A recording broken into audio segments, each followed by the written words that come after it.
আমরা একদম হিসাব বিজ্ঞানের বেসিক থেকে যারা মনে করে যে ভাইয়া আমরা তো সায়েন্স থেকে কমার্সে এসেছি, আমাদের হচ্ছে হিসাব বিজ্ঞান বুঝতে খুবই সমস্যা হয়, আমরা হিসাব বিজ্ঞান তেমন একটা ঠিক মতো পারি না। আবার আমরা যারা কমার্সেরও আছিলাম, আমরা ক্লাস 9 10-এ ফাঁকিবাজি করেছি, আমরা হিসাব বিজ্ঞান ভালো মতো শিখি নাই, আমরা হিসাব বিজ্ঞান ঠিক মতো বুঝতে পারি না, আমাদের বুঝতে কষ্ট হয়। কোনো সমস্যাই নেই, কোনো সমস্যাই নেই। 8টি ক্লাসে আমরা হিসাব বিজ্ঞানের একদম বেসিক থেকে শুরু করে একদম হাই লেভেল পর্যন্ত এইচএসসি তে A+ পাওয়ার জন্য আমাদের যেই পরিমাণ শিখতে হবে আমরা ততটুকু শিখে ফেলবো ইনশাল্লাহ।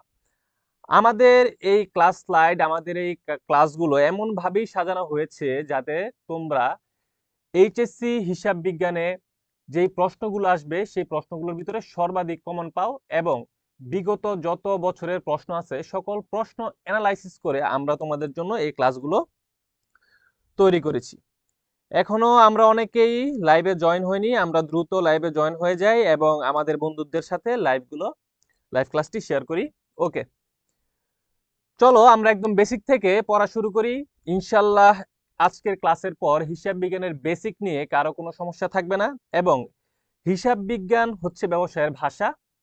সেই ভাষা বোঝার জন্য এই বেসিক ক্লাসটি আমাদের খুবই খুবই খুবই বেশি প্রয়োজন। চলো আমরা শুরু করি।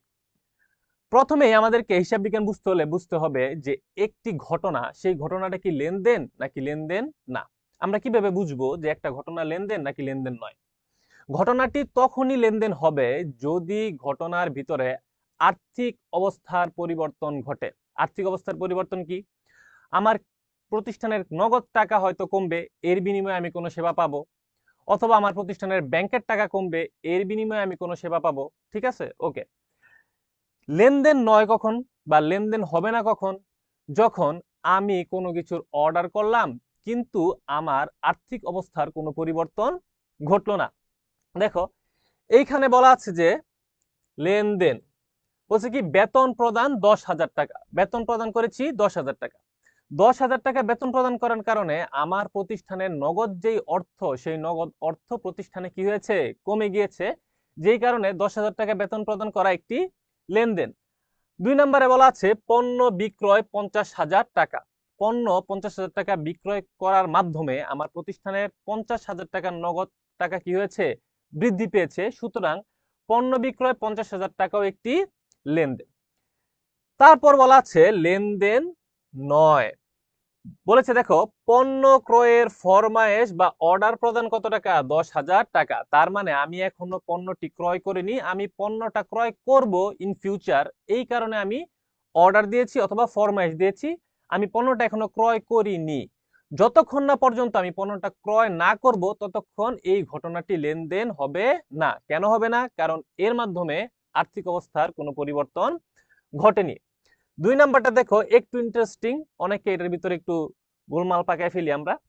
লেখা আছে মালিক তার নিজস্ব তহবিল হতে, মালিক তার নিজস্ব তহবিল হতে ছেলের স্কুলের বেতন প্রদান করেন 2,000 টাকা। মালিক যখন নিজের তহবিল থেকে তার ব্যক্তিগত প্রয়োজন বা ব্যক্তিগত খাতে অর্থ কি করবে? খরচ করবে, সেটা কখনোই লেনদেন হিসেবে গণ্য হবে না। কারণ আমরা জানি ব্যবসা প্রতিষ্ঠান এবং মালিক দুইজন সত্তা। ব্যবসার আলাদা একটি সত্তা আছে যাকে বলে কি? ব্যবসায় সত্তা ধারণা। ব্যবসা প্রতিষ্ঠান এবং মালিক দুইজন ব্যক্তি কখনো এক হতে পারে না। তার মানে মালিক তার নিজস্ব তহবিল হতে ছেলের স্কুলের বেতন প্রদান করেছে, এটা মালিকের একান্তই ব্যক্তিগত খরচ, এটা প্রতিষ্ঠানের কোনো খরচ নয়। যার কারণে এই ঘটনাটিও কি হয়নি? আমাদের লেনদেন হয়নি।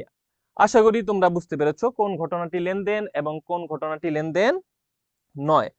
আমরা খুব দ্রুত লাইভটি শেয়ার করে দেই যাতে আমাদের সকল বন্ধু বান্ধব ক্লাসটি দেখতে পারে এবং উপকৃত হতে পারে, এবং আমাদের যেই সহযোদ্ধারা আছে যাদের সাথে বসে আমরা এইচএসসি পরীক্ষা দিব একই হলের ভিতর, তারাও যদি এই ক্লাসটি করে এবং উপকৃত হয় এবং শর্ট যে ট্রিক্স, সেই ট্রিক্সগুলো যদি শিখে ফেলে, অনেক মজার হবে, ইন্টারেস্টিং হবে ব্যাপারটা, তোমাদের পরীক্ষা দিতে অনেক সুবিধা হবে।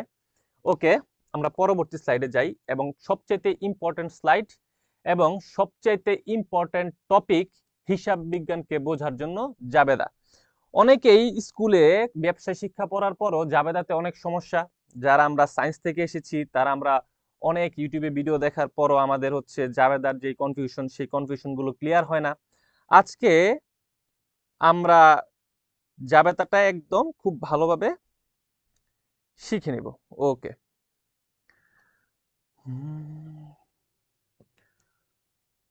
দেখো জাবেদার বেসিক কিছু ব্যাপার আছে।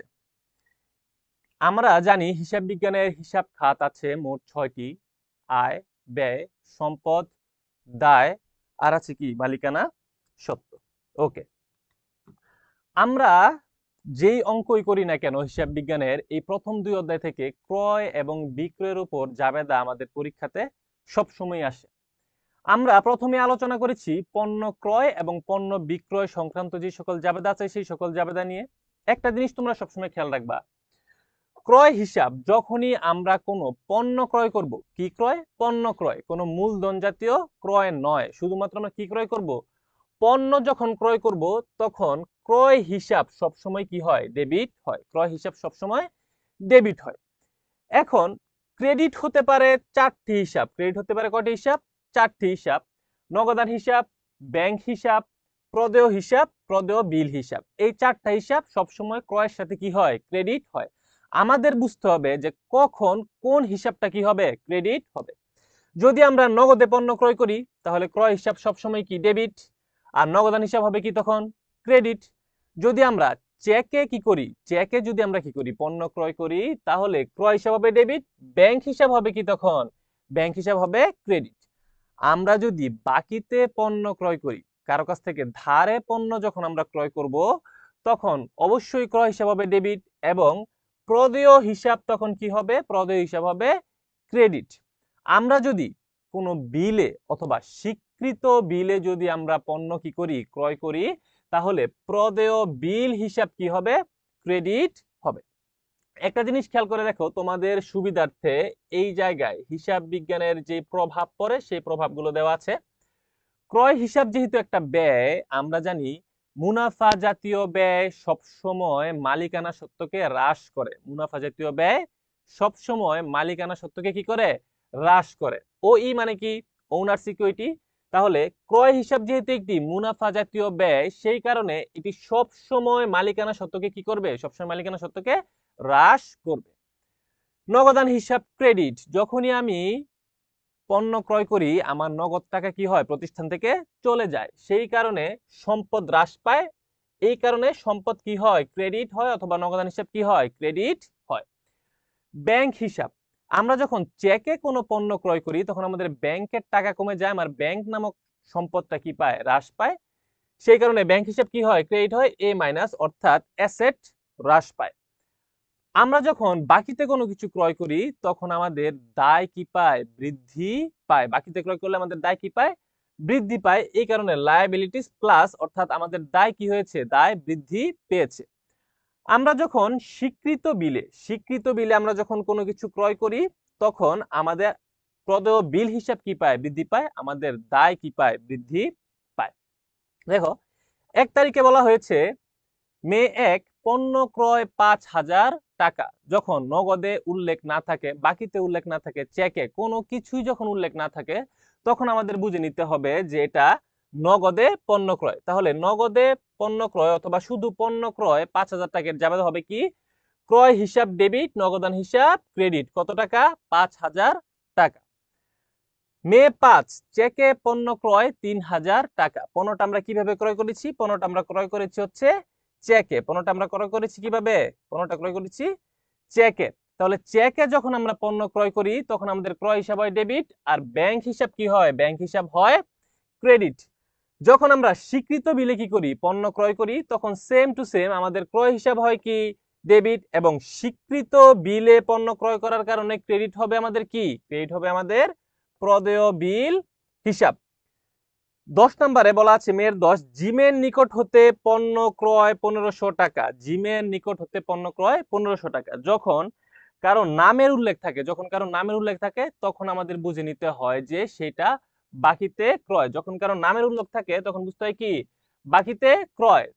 তাহলে জিমের নিকট হতে পণ্য ক্রয় 1500 টাকা, এর জাবেদা হবে ক্রয় হিসাব ডেবিট, আর প্রদেয় হিসাব কি হবে? প্রদেয় হিসাব হবে ক্রেডিট। ওকে, এখানে দেখা যাচ্ছে না নিচের লেখাটা, সবুজের কারণে অত দেখা যাচ্ছে না। আচ্ছা,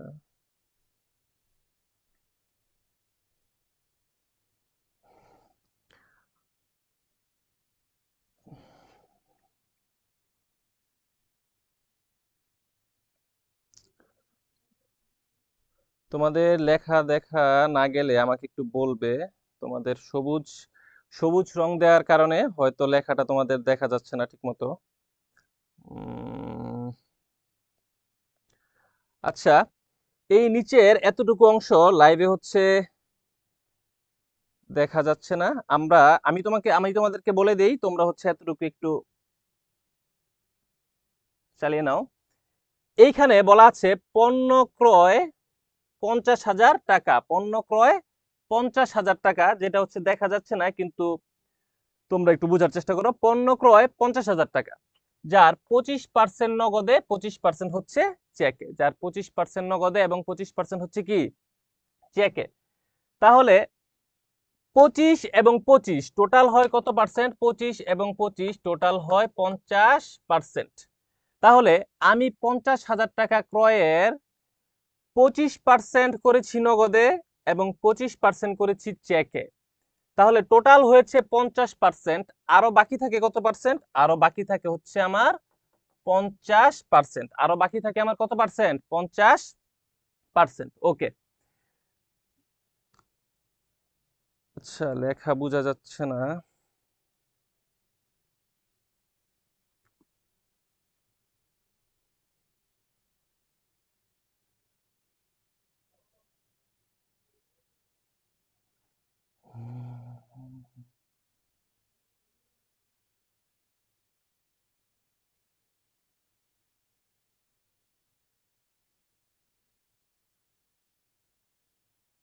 ওকে, তাহলে খেয়াল করো, নগদে যেহেতু আমি 25% কি করেছি, ক্রয় করেছি, আমার 50,000 টাকার 25% আমরা ক্যালকুলেটর ছাড়াও কি করতে পারি? ক্যালকুলেটর ছাড়াও আমরা হচ্ছে এটা বের করতে পারি।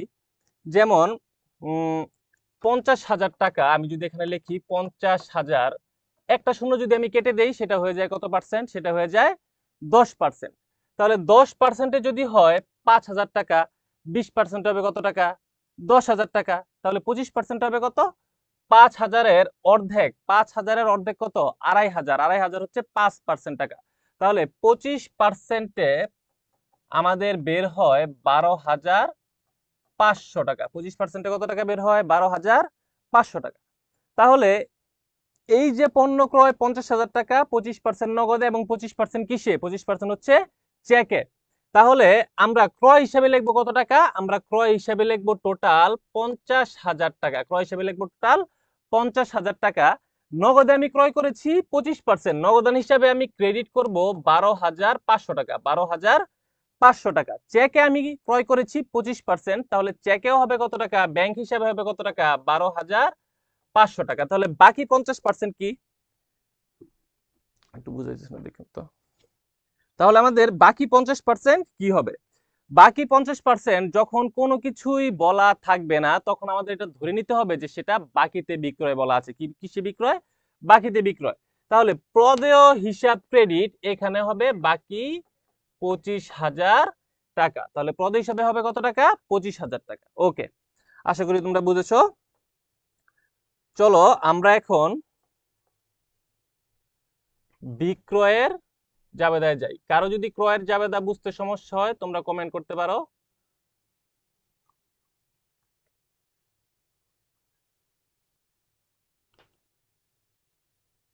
ওকে, ক্রয়ের সম্পূর্ণ বিপরীতই হচ্ছে বিক্রয় হিসাব। ক্রয়ের সম্পূর্ণ বিপরীত হচ্ছে কি হিসাব? বিক্রয় হিসাব। তোমাদের স্ক্রিনে যদি এখন লেখা ঠিক মতো বোঝা যায় তাহলে তোমরা কমেন্ট করো দ্রুত।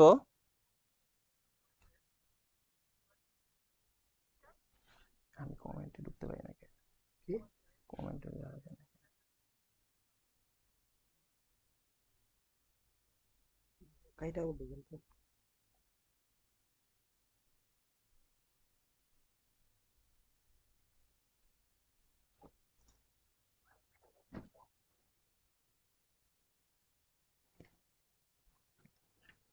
ওকে ওকে, এবার লেখা বোঝা যাচ্ছে, তাহলে ক্লাসটাও খুব ইন্টারেস্টিং হবে এখন। ওকে, তাহলে আমরা পণ্য বিক্রয়ে যাই। পণ্য বিক্রয়ের ক্ষেত্রে বিক্রয় হিসাব সবসময় হয় কি ক্রেডিট। বিক্রয় হিসাব সবসময় কি হবে? বিক্রয় হিসাব সবসময় হবে কি ক্রেডিট। বিক্রয় হিসাব সবসময় ক্রেডিট হবে। এই বিক্রয় হিসাব ক্রেডিটের পাশে চারটা হিসাব আমার ডেবিট হতে পারে। কয়টা হিসাব? চারটা হিসাব। নগদান হিসাব, ব্যাংক হিসাব, প্রাপ্য হিসাব এবং প্রাপ্য বিল হিসাব। তাহলে যখনই আমরা বিক্রয় করব, বিক্রয় হিসাব সবসময় হবে ক্রেডিট। মে 2 বলেছে পণ্য বিক্রয় 5,000 টাকা, যখন নগদে বাকিতে কারো নাম কোনো কিছু উল্লেখ থাকবে না। যখন পণ্য বিক্রয় 5,000 টাকা, নগদে বাকিতে কোনো কিছু উল্লেখ থাকবে না, তখন আমরা বুঝবো এটা হচ্ছে নগদে বিক্রয়। তখন যাবে হবে নগদান হিসাব ডেবিট এবং বিক্রয় হিসাব কি হবে? বিক্রয় হিসাব হবে ক্রেডিট। মে 6 বলেছে চেকে পণ্য বিক্রয় 3,000 টাকা। চেকে পণ্য বিক্রয় কত হাজার টাকা? 3,000 টাকা। ওকে, তাহলে আমরা যখনই চেকে পণ্য ক্রয় বা বিক্রয় করি তখনই ইফেক্টেড হয় কোন হিসাব? ইফেক্টেড হয় হচ্ছে আমাদের ব্যাংক হিসাব। তাহলে যাবে হবে ব্যাংক হিসাব ডেবিট এবং বিক্রয় হিসাব হবে কি ক্রেডিট, অর্থাৎ সম্পদ বৃদ্ধি পাবে এবং মালিকানা সত্ত্ব কি পাবে? বৃদ্ধি পাবে। মে 9 বলেছে স্বীকৃত বিলে পণ্য বিক্রয় 4,000 টাকা। আমরা এখানে পণ্যটা বিক্রি করেছি কিসের মাধ্যমে? পণ্যটা আমরা বিক্রি করেছি একটা বিলের মাধ্যমে। আমরা যখন বিলের মাধ্যমে কোনো পণ্য বিক্রয় করব তখন প্রাপ্য বিল হিসাব হবে ডেবিট। প্রাপ্য বিল হিসাব হবে কি ডেবিট। তাহলে স্বীকৃত বিলে পণ্য ক্রয়ের যাবে হবে কি প্রাপ্য বিল হিসাব ডেবিট, বিক্রয় হিসাব ক্রেডিট। এখন এখানে বলা আছে পণ্য বিক্রয় 10,000 টাকা। এখানেও সেম 25% নগদে, 25% বলা আছে কিসে? বিলে। কিসে বলা আছে? বিলে। ক্রয়ে বলা ছিল 25% চেকে, কিন্তু বিক্রয়ের ক্ষেত্রে বলা আছে কি 25% বিলে। তাহলে আমার বিক্রয় হিসাব হবে ক্রেডিটে 10,000 টাকা। বিক্রয় হিসাব ক্রেডিট হবে কত টাকা? 10,000 টাকা। 10,000 টাকার 25% কত টাকা? 10,000 টাকার 25% হয় 2,500 টাকা। তাহলে নগদান হিসাব ডেবিট হবে 2,500 টাকা। 25% বিল অর্থাৎ প্রাপ্য বিল হিসাব, প্রাপ্য বিল হিসাব ডেবিট হবে কত টাকা? 2,500 টাকা। দেখো 25% এবং 25% টোটাল পার্সেন্ট হচ্ছে 50। যখনই হিসাব বিজ্ঞানে সবসময় খেয়াল রাখবা, যখনই হিসাব বিজ্ঞানে পার্সেন্টেজের কোনো কিছু আসবে তখন আমার মাথায় রাখতে হবে এই পার্সেন্টেজ সবসময় হবে 100। পার্সেন্টেজ সবসময় হবে কত? 100। তাহলে এখানেও পার্সেন্টেজ কত? 100। 25% নগদে, 25% হচ্ছে স্বীকৃত বিলে। তাহলে বাকি 50% কিসে? বাকি 50% হচ্ছে বাকিতে। যখনই বাকিতে কি হয়? বাকিতে পণ্য বিক্রয় হয় তখন আমাদের প্রাপ্য হিসাব কি হয়? ডেবিট হয়। তাহলে 2,500 টাকা ডেবিট হয়েছে নগদান হিসাব, প্রাপ্য বিল হিসাব ডেবিট হয়েছে 2,500 টাকা। তাহলে আমাদের প্রাপ্য হিসাব এখন ডেবিট হবে কত টাকা? প্রাপ্য হিসাব ডেবিট হবে 5,000 টাকা। তাহলে ডেবিটের যোগফল হলো 10,000 টাকা এবং ক্রেডিটের যোগফল হলো 10,000 টাকা। ক্রয় এবং পণ্য বিক্রয় এই দুটি টপিক থেকে জাবেদা আসবে, এটি 100% শিওর। তো কারা তোমরা এখনো যদি কোনো সমস্যা থাকে বা তোমরা যদি না বুঝে থাকো তাহলে তাড়াতাড়ি কমেন্ট করে আমাদেরকে জানাও। হুম,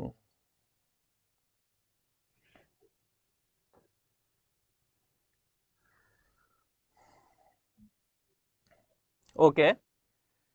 এখন আছে মুনাফা জাতীয় ব্যয় এবং মুনাফা জাতীয় আয়। মুনাফা জাতীয় ব্যয় এবং মুনাফা জাতীয়, একটা জিনিস খেয়াল রাখবো, যখনই মুনাফা জাতীয় ব্যয় হয়, যখনই মুনাফা জাতীয় কি হবে? যখনই মুনাফা জাতীয় ব্যয় আমাদের কি হবে তখনই সেই ব্যয় হিসাবটা সব সময় কি হয়? ডেবিট হয়। সংশ্লিষ্ট ব্যয় সব সময় কি হবে? ডেবিট হবে।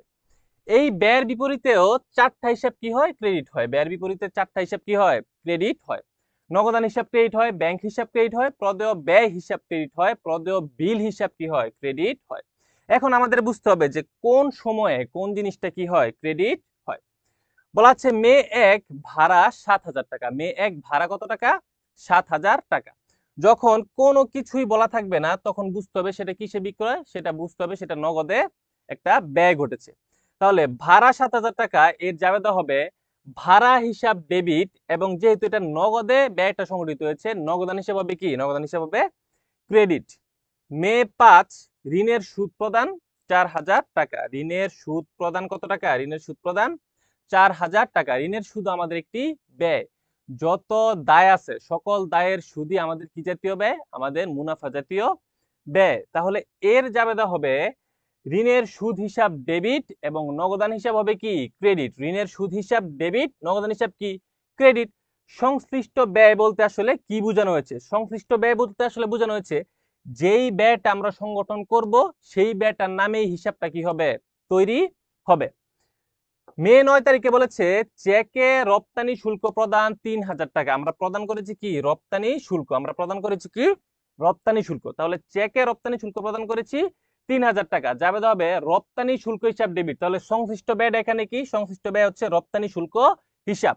রপ্তানি শুল্ক হিসাব ডেবিট আর নগদান হিসাব হবে কি? নগদান হিসাব হবে সরি চেকে বলেছে তো চেকের হলে হবে কি? ব্যাংক হিসাব হবে কি? ব্যাংক হিসাব হবে ক্রেডিট। ওকে। মে 10 বলেছে কর্মীর বেতন বকেয়া আছে 12,500 টাকা। কর্মীর বেতন বকেয়া আছে 12,500 টাকা। বেতন বকেয়া থাকুক আর বেতন যাই থাকুক, বেতন যেহেতু হয়েছে বেতন হিসাব হবে কি? ডেবিট। বেতন হিসাব হবে কি? ডেবিট। আর বেতনটা যেহেতু বকেয়া আছে সেই কারণে প্রদেয় ব্যয়ের ব্র্যাকেটে ব্যয়ের জায়গায় হবে কি? লিখতে হবে বেতন। তাহলে হবে কি? প্রদেয় বেতন হিসাব ক্রেডিট। তাহলে যদি আমরা কোনো ব্যয় আমাদের বকেয়া থাকে তাহলে সংশ্লিষ্ট ব্যয়টা হবে কি? ডেবিট।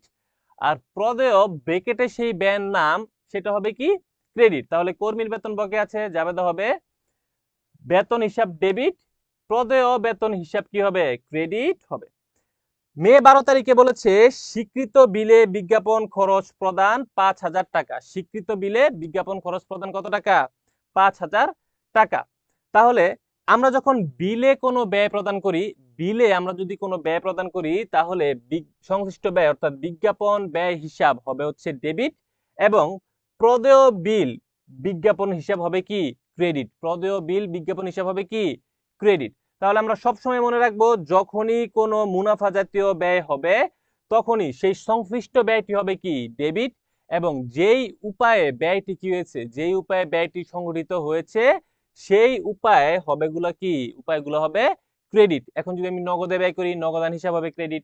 আমি যদি চেকে কি করি একটা ব্যয় সংগঠন করি তাহলে ব্যাংক হিসাব হবে কি? ক্রেডিট। আমি যদি বাকিতে বা আমার কোনো ব্যয় যদি বকে অবস্থায় থেকে থাকে তাহলে প্রদেয় ব্যয় হিসাব হবে কি? প্রদেয় ব্যয় হিসাব হবে ক্রেডিট। আর আমার যদি কোনো ব্যয় আমি যদি বিলে প্রদান করে থাকি তাহলে প্রদেয় বিল সেই ব্যয়ের নামটা হবে কি? ক্রেডিট। চলো এখন আমরা মুনাফা জাতীয় আয়টা দেখে নিই। মুনাফা জাতীয় আয়ের ক্ষেত্রে সবসময় সংশ্লিষ্ট আয় হবে কি? ক্রেডিট। আমরা যখনই মুনাফা জাতীয় আয় করব আমাদের প্রধান মূল মুনাফা জাতীয় আয় হচ্ছে কি? বিক্রয়। তো আমরা যখনই মুনাফা জাতীয় আয় করব তখনই মুনাফা জাতীয় আয়টা হবে কি? মুনাফা জাতীয় আয়টা হবে ক্রেডিট। মুনাফা জাতীয় আয়ের বিপক্ষে 4টি হিসাব হয় হচ্ছে ডেবিট। তাহলে মুনাফা জাতীয় আয়ের বিপক্ষে কয়টি হিসাব ডেবিট হয়? 4টি হিসাব ডেবিট হয়। ওকে। প্রথমে ডেবিট হবে নগদান হিসাব। নগদান হিসাব কখন ডেবিট হবে? আমি একটি আয় করেছি সেই আয়টা আমি নগদ মাধ্যমে করেছি। যেমন বলা আছে উত্তোলনের সুদ 4,000 টাকা। এই জাবেদাটা অনেকেরই ভুল হয়, অনেকেই বুঝে না উত্তোলনের সুদ কি আয় নাকি ব্যয়। সবাই মনে করে উত্তোলনের সুদ আসলে একটা ব্যয়, কিন্তু আসলে উত্তোলনের সুদ একটা কি? মুনাফা জাতীয় আয়। ওকে। তাহলে উত্তোলনের সুদ কত টাকা? উত্তোলনের সুদ 4,000 টাকা। এই ক্ষেত্রে উত্তোলনের সুদ হচ্ছে আমার সংশ্লিষ্ট আয় হিসাব। উত্তোলনের সুদ হচ্ছে আমার কি? সংশ্লিষ্ট আয় হিসাব। আমি লিখবো উত্তোলনের সুদ আয় হিসাব ক্রেডিট। আর আয়টা কিভাবে হয়েছে সেটা তো বলা নাই, এই কারণে নগদান হিসাব হবে কি? ডেবিট। তাহলে এর যাবে তবে নগদান হিসাব ডেবিট, উত্তোলনের সুদ আয় হিসাব হচ্ছে ক্রেডিট। ওকে। মের 2 তারিখে বলা হচ্ছে শিক্ষানবিশ স্যালামি 7,000 টাকা। শিক্ষানবিশ স্যালামি 7,000 টাকা। শিক্ষানবিশ স্যালামিও আমার একটা মুনাফা জাতীয় আয়। শিক্ষানবিশ স্যালামিও আমার একটা কি? মুনাফা জাতীয় আয়। আচ্ছা, তাহলে এইখানে যাবে তো হবে নগদান হিসাব ডেবিট এবং শিক্ষানবিশ স্যালামি হিসাব ক্রেডিট। নগদান হিসাব ডেবিট এবং শিক্ষানবিশ স্যালামি হিসাব ক্রেডিট কত টাকা? 7,000 টাকা। আমরা প্রথমেই হচ্ছে আমাদের স্ক্রিনটা ঠিকমতো লেখা বোঝা যায়নি, তাই হচ্ছে তোমরা হয়তো ক্লাসটি ঠিকমতো বুঝতে পারোনি। কিন্তু তোমরা তাড়াতাড়ি এখনো জয়েন হয়ে যাও, এখন স্ক্রিন একদম ক্লিয়ার, তোমরা ক্লাসটি খুব সুন্দরভাবে বুঝতে পারবে। হুম।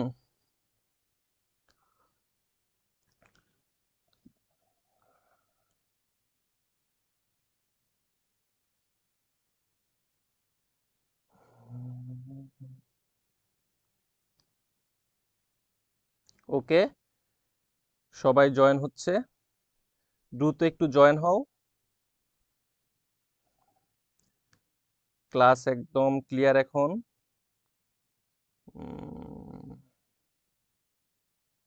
ওকে, মে 16-তে বলা আছে চেকে উপভাড়া প্রাপ্তি 3000 টাকা। কিসে উপভাড়া প্রাপ্তি? চেকে উপভাড়া প্রাপ্তি 3000 টাকা। তাহলে আমরা যখন চেকে কোনো আয় করব তখন আমাদের ব্যাংক হিসাব হবে কি? ব্যাংক হিসাব হবে ডেবিট, এবং উপভাড়া হিসাব হবে কি? ক্রেডিট। মে 20 তারিখ বলেছে বকেয়া বিনিয়োগের সুদ। এই জাবেদাগুলো আসলে আমাদের খুবই কনফিউজিং করে ফেলে। মে 20 তারিখে বলা আছে কি? বকেয়া বিনিয়োগের সুদ কত টাকা? 2500 টাকা। ওকে, এই জায়গায় বিনিয়োগের সুদ যখন বকেয়া থাকবে বা কোনো আয় যখন কি থাকবে? বকেয়া থাকবে, তখন আমরা কি লিখবো? আমরা দুইটা জিনিস লিখতে পারি। আমরা লিখতে পারি বকেয়া বিনিয়োগের সুদ হিসাব ডেবিট, অথবা আমরা লিখতে পারি প্রাপ্য বিনিয়োগের সুদ হিসাব কি? ডেবিট। আমরা লিখতে পারি প্রাপ্য বিনিয়োগের সুদ হিসাব ডেবিট, অথবা আমরা লিখতে পারি বকেয়া বিনিয়োগের সুদ হিসাব ডেবিট। আর বিনিয়োগের সুদ যেহেতু একটা আয়, আমরা লিখে দিব বিনিয়োগের সুদ আয় হিসাব ক্রেডিট, অর্থাৎ বিনিয়োগের সুদ আয় হিসাব ক্রেডিট, এবং বকেয়া বিনিয়োগের সুদ কি? বকেয়া বিনিয়োগের সুদ ডেবিট। এখন যেইটাই বকেয়া থাকুক, উপভাড়া বকেয়া থাকতো, তাহলে আমরা লিখতাম বকেয়া উপভাড়া হিসাব অথবা প্রাপ্য উপভাড়া হিসাব ডেবিট, এবং উপভাড়া হিসাবকে কি করতাম? ক্রেডিট করতাম।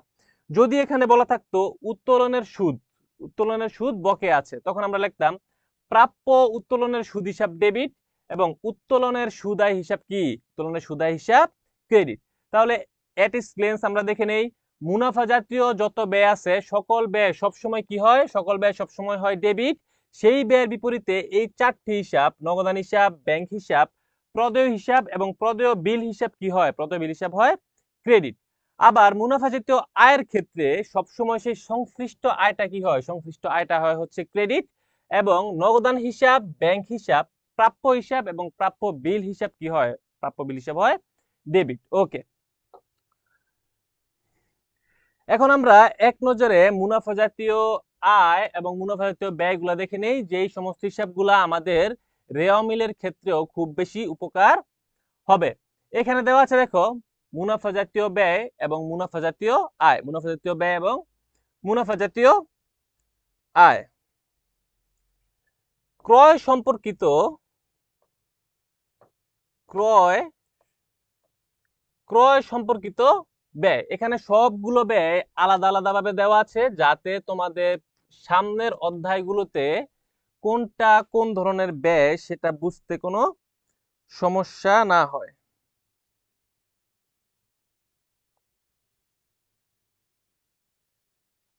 ওকে, ভাইয়া আপনাকে দেখতেছি না, আমাকে দেখা লাগবে না, ক্লাসটা করো তোমরা, ক্লাসটা করলেই হবে। আমাকে সামনের ক্লাস থেকে ইনশাল্লাহ দেখতে পারবা, কোনো সমস্যা নেই। ওকে, তাহলে আমরা এই ব্যয়গুলো আলাদা আলাদা ছকে আলাদা আলাদা নামে কি করব? মনে রাখার চেষ্টা করব। ক্রয় সম্পর্কিত ব্যয়ের ভিতরে আছে কি? ক্রয়, মজুরি, শুল্ক অথবা আমদানি শুল্ক, পরিবহন অথবা ক্রয় পরিবহন অথবা আন্তঃপরিবহন, তিনটা নাম আসলে একই। তারপরে আছে জাহাজ ভাড়া, ডক চার্জ, নৌবিমা, কারখানার যে কোনো খরচ, কারখানার ভাড়া হতে পারে, কারখানার বিলস হতে পারে, কারখানার যে কোনো খরচই হয় কি? যে কোনো খরচই হয় মুনাফা জাতীয় ব্যয়। সুপারভাইজারের বেতন, আমরা সবসময় বেতন হিসাব দেখলেই আমরা সবসময় এটাকে পরিচালন ব্যয় ভাবি, কিন্তু আসলে বেতন কি? সব বেতনই পরিচালন ব্যয় না। সুপারভাইজারের বেতন হচ্ছে কি? ক্রয় সম্পর্কিত ব্যয় অথবা কি? প্রত্যক্ষ ব্যয়। ক্রয় সম্পর্কিত ব্যয় অথবা কি ব্যয়? প্রত্যক্ষ ব্যয়। ক্রয়ের সাথে সম্পর্কিত সকল ব্যয়কে কি ব্যয় বলে? ক্রয়ের সাথে সম্পর্কিত সকল ব্যয়কে বলে প্রত্যক্ষ ব্যয়। এরপরে যে দুইটা হিসাব আছে, সেই দুইটা হিসাব খুবই আনকমন। একটা হচ্ছে ড্রয়িং খরচ এবং হচ্ছে প্যাকিং খরচ। পণ্যের ড্রয়িং খরচ এবং পণ্যের প্যাকিং খরচ দুইটাই কারখানাতে হয়। দুইটাই হয় কোথায়? কারখানাতে। আর কারখানাতে যে সকল ব্যয়গুলো হয় সকল ব্যয় কি? ক্রয় সম্পর্কিত ব্যয়। এইখানে যতগুলো হিসাব আছে সকল হিসাবই যখনই সংগঠিত হবে সেই হিসাবটা হবে ডেবিট। যেই উপায়ে ব্যয়টা সংগঠিত হবে সেই উপায়টা হবে কি, সেই উপায়টা হবে হচ্ছে ক্রেডিট। এইখানে আছে পরিচালন ব্যয়, সকল পরিচালন ব্যয় যতগুলো ব্যয় এখানে বলা আছে সকল ব্যয় যদি সংগঠিত হয় তাহলে সেই ব্যয়টা হবে ডেবিট। যেই উপায়ে ব্যয়টা সংগঠিত হবে সেই উপায়টা হবে কি, সেই উপায়টা হবে ক্রেডিট। ধরো বলা হচ্ছে আপ্যায়ন খরচ 5,000 টাকা, তাহলে আপ্যায়ন খরচ হিসাব হবে ডেবিট, নগদান হিসাব হবে কি ক্রেডিট। ধরো বলা আছে চেকে বিমা স্যালামি প্রদান 10,000 টাকা, চেকে বিমা স্যালামি প্রদান 10,000 টাকা, তাহলে বিমা স্যালামি হিসাব হবে ডেবিট, ব্যাংক হিসাব হবে কি, ব্যাংক হিসাব হবে ক্রেডিট। অপরিচালন ব্যয়, যেই ব্যয়গুলো আমার ব্যবসা পরিচালনার সাথে সম্পর্কিত না, এক্সট্রা ব্যয়, ব্যবসার সাথে কোনো কিছু কি নাই, সম্পর্ক নাই, যেমন হচ্ছে ঋণের সুদ। সবচেয়ে বেশি যেটা ভুল হয় সেটা হচ্ছে মূলধনের সুদ। এই মূলধনের সুদটাকে আমরা অনেক সময় আয় ভাবি। কি কারণে আয় ভাবি? আয় ভাবি এই কারণে আমরা মনে করি যে মূলধন বা মূলধনের ব্যয়, আমি প্রতিষ্ঠানে মূলধন দিয়েছি, প্রতিষ্ঠান আমাকে সুদ দেয়, তার মানে এটা তো আমার জন্য আয়। কিন্তু এইভাবে ভাবলে আসলে হয় না, কারণ আমাদের হিসাব বিজ্ঞান করার আগে নিজেদেরকে প্রতিষ্ঠান মনে করতে হবে, নিজেদেরকে প্রতিষ্ঠান ভাবতে হবে যে আমি নিজে একটা প্রতিষ্ঠান। তাহলে আমি যদি প্রতিষ্ঠান হই আর আমি যদি প্রতিষ্ঠানের দৃষ্টিকোণ থেকে চিন্তা করি তাহলে কি, যারা উদ্যোক্তা আছে বা যারা ইনভেস্ট করে তারা আমাকে মূলধন ইনভেস্ট করছে, আমি তাদেরকে কি করতেছি, মূলধনের সুদ দিতেছি, এটা তাদের জন্য আয়, কিন্তু আমার জন্য প্রতিষ্ঠানের জন্য এই মূলধনের সুদটা কি, মূলধনের সুদ একটা ব্যয়। ওকে, তাহলে এই মূলধনের সুদ প্রতিষ্ঠানের জন্য কি একটা ব্যয়। যদি বলা হয় মূলধনের সুদ 10,000 টাকা, যাবে তবে কি মূলধনের সুদ হিসাব ডেবিট, নগদান হিসাব ক্রেডিট। এইভাবে এই মুনাফা জাতীয় ব্যয়ের ভিতরে যতগুলো হিসাব আছে সকল হিসাবগুলোই যদি সংগঠিত হয় হবে হচ্ছে ডেবিট, যেই উপায়ে সংগঠিত হবে সেই উপায়টা হবে কি ক্রেডিট। এইখানে দেখো অনেকগুলো মুনাফা জাতীয় আয় দেওয়া আছে যেগুলা নরমালি উদ্ধৃত কি হয়, ক্রেডিট হয়। এর ভিতরে আমাদের প্রত্যক্ষ বা সরাসরি আয় হচ্ছে দুইটা আয়, যেমন বিক্রয় এবং কি সেবা আয়, এই দুইটা হচ্ছে আমাদের সরাসরি আয়। এই সরাসরি আয়ের বাইরেও আমাদের কিছু অপরিচালন আয় আছে, যে আয়গুলো আমাদের সাথে ব্যবসায়ের সাথে সরাসরি সম্পৃক্ত না, কিন্তু এটা আমাদের জন্য একটা কি আয়। এর ভিতরে আছে বিনিয়োগের সুদ। ইম্পর্টেন্ট যেটা সেটা আমি তোমাদেরকে মার্ক করে দিচ্ছি, প্রদত্ত ঋণের সুদ। প্রদত্ত ঋণ, আমরা একজনকে ঋণ প্রদান করেছি, তার কাছ থেকে আমি ঋণের টাকা পাবো। আমি যখন একজনকে ঋণ দিলাম, সে যখন সেই ঋণের বিপরীতে আমাকে সুদ দিল, সেই সুদটা আমার জন্য একটা কি, সেই সুদটা হচ্ছে আমার জন্য একটা আয়। তাহলে যদি জাবেদাতে থাকে প্রদত্ত ঋণের সুদ প্রাপ্তি 5,000 টাকা, জাবেদা হবে নগদান হিসাব ডেবিট এবং প্রদত্ত ঋণের সুদ হিসাব ক্রেডিট। কারণ আমরা জানি সকল আয় হিসাব কি হয়, সকল আয় হিসাব হচ্ছে ক্রেডিট হয়, সকল আয় হিসাব হচ্ছে কি ক্রেডিট হয়। খুবই কম সংখ্যক স্টুডেন্ট এখন লাইভে আছে, সামনে খুবই ইন্টারেস্টিং টপিক আসতে যাচ্ছে, এগুলো খুবই সহজ স্লাইড ছিল, খুবই সহজ পড়া ছিল। আমরা এগুলো এনেছি আসলে মূলত যারা সায়েন্স থেকে কমার্স এসেছে তারা অনেকেই জাবেদার বেসিক কনসেপ্টগুলো আসলে বুঝতে পারে না, তাদের জন্য মূলত এই স্লাইডটা। সামনে খুবই ইম্পর্টেন্ট টপিক হচ্ছে আমরা আলোচনা করব, তোমরা দ্রুত তোমাদের ফ্রেন্ডদের সাথে এটা শেয়ার করে দাও। ওকে, পরবর্তী স্লাইড, মূলধন। আমাদের মূলধন আর উত্তোলন নিয়ে জাবেদাতে খুবই সমস্যা হয়, আমরা বুঝতে পারি না কখন মূলধনের জাবেদা কি হয়, উত্তোলনের জাবেদা কি হয়। মূলধন যখনই হবে আমাদের একটা কথা মাথায় রাখতে হবে, মালিক প্রতিষ্ঠানে যাই দিবে তাই মূলধন, আবার মালিক প্রতিষ্ঠান থেকে যা নিয়ে যাবে তাই কি উত্তোলন। তাহলে মালিক প্রতিষ্ঠানে যা দিবে, মালিক প্রতিষ্ঠানে যে জিনিসটা দিবে সেই জিনিসটাই আমার কি, সেই জিনিসটাই হচ্ছে আমার, মালিক প্রতিষ্ঠানে যা দিবে সেই জিনিসটাই হচ্ছে আমার কি, সেই জিনিসটা হচ্ছে আমার মূলধন। মালিক যদি প্রতিষ্ঠানে নগদ টাকা দেয় তাহলে নগদান হিসাব হবে ডেবিট। আমরা জানি মূলধন সবসময় কি হয়, ক্রেডিট হয়, মূলধন হিসাব হবে কি ক্রেডিট। মালিক যদি কোনো ব্যয় প্রদান করে প্রতিষ্ঠানের, মালিক যদি প্রতিষ্ঠানের কোনো ব্যয় নিজের তহবিল থেকে প্রদান করে, দেখো এখানে বলা আছে মে 5 মালিক কর্মচারীর বেতন প্রদান করেন 5,000 টাকা। মালিক কর্মচারীর বেতন প্রদান করছে কত টাকা, 5,000 টাকা। যেহেতু বেতন একটা ব্যয় এবং এই ব্যয়টা প্রদান করছে কে, এই ব্যয়টা প্রদান করছে হচ্ছে মালিক নিজে, সেহেতু এইখানে হবে বেতন হিসাব ডেবিট, মূলধন হিসাব হবে কি ক্রেডিট। তাহলে এটার যাবে হবে কি বেতন হিসাব ডেবিট, মূলধন হিসাব হবে কি ক্রেডিট। মে 9 বলেছে মালিক কর্তৃক আসবাবপত্র প্রদান 15,000 টাকা। আমরা আগেই বলেছি মালিক প্রতিষ্ঠানে যা দিবে তাই হচ্ছে মূলধন, মালিক প্রতিষ্ঠানে যা দিবে তাই হচ্ছে কি মূলধন। তাহলে মালিক প্রতিষ্ঠানে এখন দিয়েছে আসবাবপত্র, তাহলে আসবাবপত্র হিসাব আসবাবপত্র প্রতিষ্ঠানে বৃদ্ধি পেয়েছে, তাহলে সংশ্লিষ্ট সম্পদ হিসাব অর্থাৎ আসবাবপত্র হিসাব হবে ডেবিট, মূলধন হিসাব হবে কি মূলধন হিসাব হবে ক্রেডিট।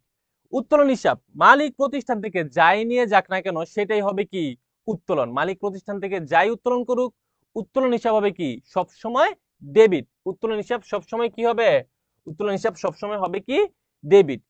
যেই জিনিস মালিক প্রতিষ্ঠান থেকে উত্তোলন করে নিয়ে যায় সেই জিনিসগুলো হয় কি সেই জিনিসগুলো হয় ক্রেডিট। মালিক প্রতিষ্ঠান থেকে নগদ টাকা নিয়ে যেতে পারে, মালিক ব্যাংক থেকে টাকা উত্তোলন করতে পারে, মালিক প্রতিষ্ঠান থেকে পণ্য কি করতে পারে উত্তোলন করতে পারে, মালিক প্রতিষ্ঠান থেকে বিক্রয় মূল্যে কি করতে পারে পণ্য উত্তোলন করতে পারে। যখন মালিক মালিক কর্তৃক উত্তোলন যখন হয় তখন হবে উত্তোলন হিসাব ডেবিট, নগদান হিসাব ক্রেডিট।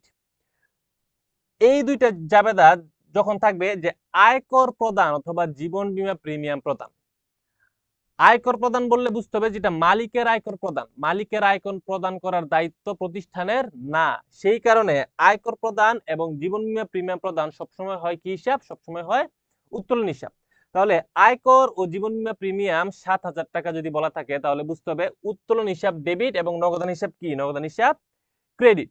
মে 16-তে বলেছে পণ্য উত্তোলন 5,000 টাকা, পণ্য উত্তোলন 5,000 টাকা। পণ্য যখন উত্তোলন করি তখন উত্তোলন যেহেতু আমি করেছি উত্তোলন হিসাব হবে কি ডেবিট, উত্তোলন হিসাব হবে ডেবিট। আর পণ্য উত্তোলন করার কারণে পণ্য যখনই উত্তোলন করি তখন এর প্রভাবটা পড়ে হচ্ছে ক্রয়ের উপর, পণ্য উত্তোলন করলে এর প্রভাব পড়ে কিসের উপর প্রভাব পড়ে হচ্ছে ক্রয়ের উপর। তাহলে যাবে তবে উত্তোলন হিসাব ডেবিট, ক্রয় হিসাব হবে কি ক্রয় হিসাব হবে ক্রেডিট। যখন বিক্রয় মূল্যে পণ্য উত্তোলন করবে, যেই টাকা দিয়ে আমি পণ্যটা বিক্রি করতাম সেই টাকা দিয়ে আমি মালিক কি করছে পণ্যটা উত্তোলন করছে তখন যাবে তবে উত্তোলন হিসাব ডেবিট এবং বিক্রয় হিসাব হবে কি বিক্রয় হিসাব হবে হচ্ছে ক্রেডিট। তারপরে বলেছে মালিক ব্যাংক হতে উত্তোলন করেন 5,000 টাকা, মালিক ব্যাংক হতে উত্তোলন করেন 5,000 টাকা, তাহলে ব্যাংকের টাকা কমেছে, উত্তোলন হিসাব হবে সবসময়ের মতো ডেবিট, যেহেতু ব্যাংক থেকে টাকা উত্তোলন করছে ব্যাংকের টাকা কমছে ব্যাংক হিসাব হবে কি ব্যাংক হিসাব হবে ক্রেডিট। ওকে, আচ্ছা এখন মূলধন জাতীয় ব্যয় যদি আমরা দেখি, আমরা একটু দ্রুত স্লাইডগুলো শেষ করি। মূলধন জাতীয় ব্যয় যদি আমরা কি করি দেখি তাহলে হচ্ছে যখনই আমি মূলধন জাতীয় কোনো ব্যয় করব, আমি যখনই কোনো সম্পদ কিনবো সেই সম্পদটা হবে ডেবিট, যেই উপায়ে আমি সম্পদটা কিনবো সেই উপায়টা হবে কি সেই উপায়টা হবে হচ্ছে ক্রেডিট। যেমন আমি যন্ত্রপাতি ক্রয়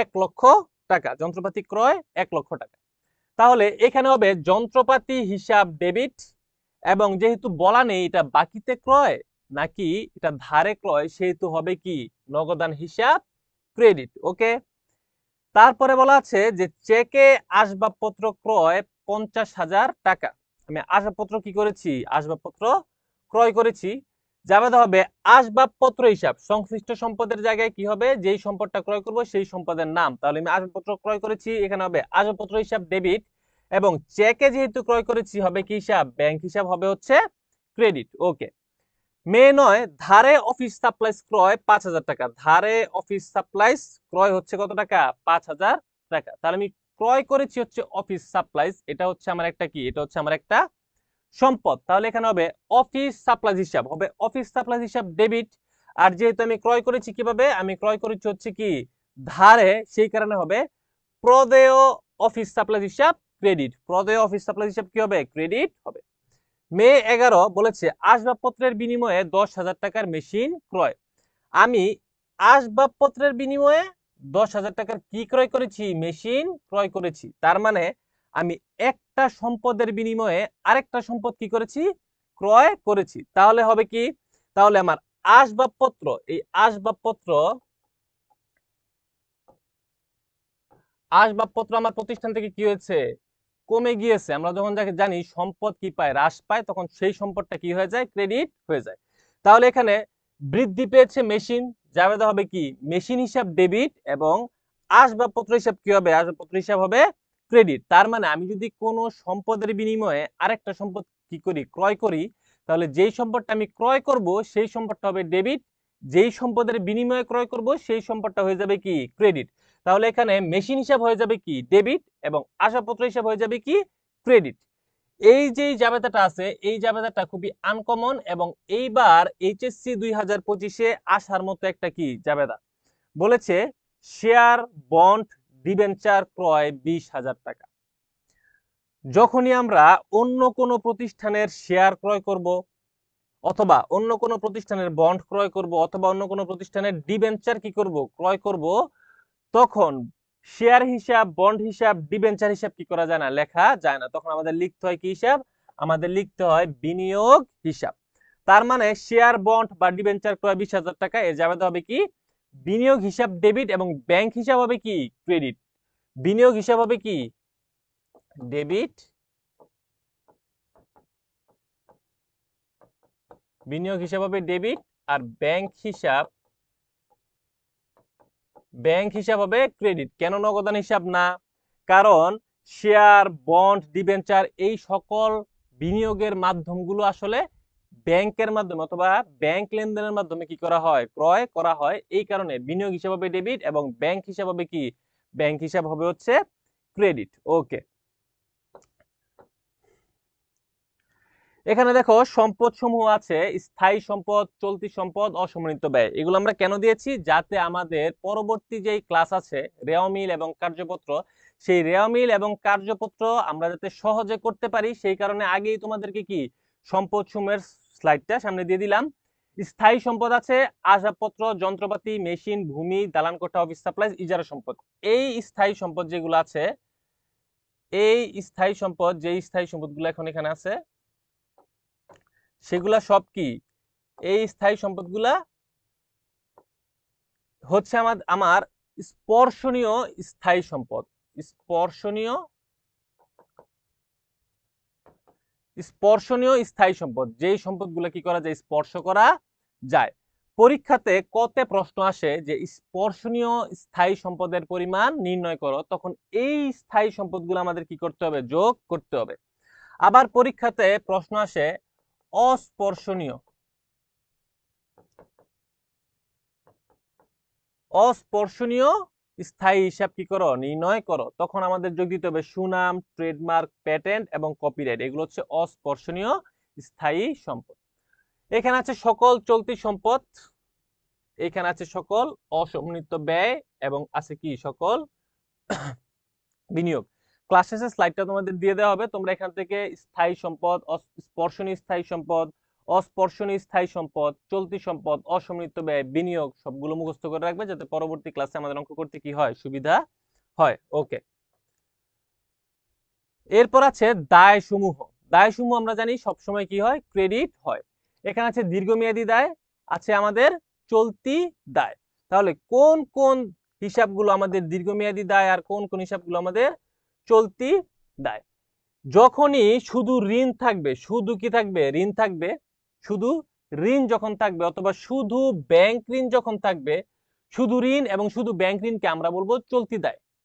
যখনই ঋণের আগে একটা পার্সেন্টেজ দেওয়া থাকবে অথবা ব্যাংক ঋণের আগে একটা কি দেওয়া থাকবে পার্সেন্টেজ দেওয়া থাকবে, তখন বুঝে নিতে হবে সেটা কি দায়, সেটা হচ্ছে দীর্ঘমেয়াদী দায়। চলতি দায়ের ভিতরে সবচেয়ে ইম্পর্টেন্ট হচ্ছে ব্যাংক জমাতিরিক্ত এবং অনুপার্জিত অথবা অনার্জিত আয়, যেই জিনিসটা আমাদের কি হয়ে যায় বেশিরভাগ সময় ভুল হয়। আমাদের মাথায় রাখতে হবে যে ব্যাংক জমাতিরিক্ত হচ্ছে একটা চলতি দায় এবং অনার্জিত অথবা অনুপার্জিত আয় হচ্ছে আমাদের একটা চলতি দায়। ওকে, এখানে আছে অদাবিকৃত লভ্যাংশ ভ্যাট চলতি হিসেবের ক্রেডিট জের, ভ্যাট চলতি হিসেবের ক্রেডিট জের। ভ্যাট চলতি ক্রেডিট জের কিভাবে বের করে আমরা হিসাবের বৈষম্য অধ্যায়ে জানবো। যখনই ভ্যাট চলতি হিসেবের একটা ক্রেডিট জের বেরোবে তখনই বুঝতে হবে কি সেটা হচ্ছে চলতি দায়। এরপর আছে ঘোষিত লভ্যাংশ, আয়কর সঞ্চিতি, পেনশন, বোনাস, কল্যাণ তহবিল। এগুলো প্রথম অধ্যায়ের আর্থিক অবস্থার বিবরণীতে নাই, এগুলো দ্বিতীয় পত্রের আর্থিক অবস্থার বিবরণীতে আছে, জন্য আলাদা করে নিচে কি করা আছে দেয়া আছে। তো তোমরা দীর্ঘমেয়াদী দায় এবং চলতি দায় এগুলো সুন্দর করে খাতায় উঠাবে অথবা মুখস্থ করে ফেলবে। ওকে।